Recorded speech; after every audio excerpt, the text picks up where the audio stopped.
ce corps maître, il s'exprime aussi dans ce corps augmenté, qui est un élément essentiel aujourd'hui de l'idéologie sportive. Ce corps augmenté qu'a bien analysé, par exemple, Isabelle Queval, hein, avec la forme, avec tout l'impératif médico-sportif. Oui, il y a deux types de dopage, finalement.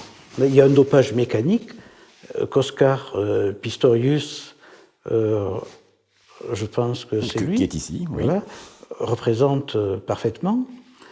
Un dopage mécanique, alors ça peut aller de prothèses de ce type-là, mais jusqu'à des prothèses beaucoup moins visibles et beaucoup moins spectaculaires. Et un dopage médical, chimique, biologique, qui est la transformation profonde du corps pour fabriquer, dans les deux cas, donc un corps augmenté, pour fabriquer un champion. Bon, il faut savoir que le dopage n'est plus du tout le dopage artisanal que connaissait, on ne va pas remonter aux frères Pélissier, mais que connaissait par exemple Fausto Coppi, qui disait prendre la bombe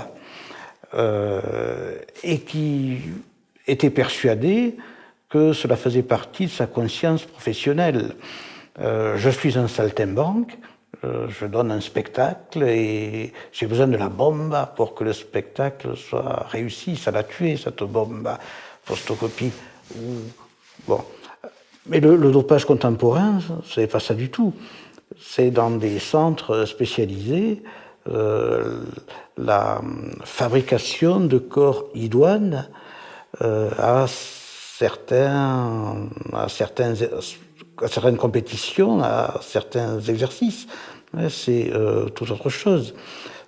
Là, ce dopage, lorgne vers Frankenstein, mais lorgne vers, à nouveau, pour reprendre votre question de tout à l'heure, à nouveau vers la science et le scientisme. Au fond, les sportifs issus du dopage ne sont plus tout à fait, ou plus du tout, des humains comme vous et moi. Ils sont déjà d'une autre composition, ils sont déjà d'une autre race.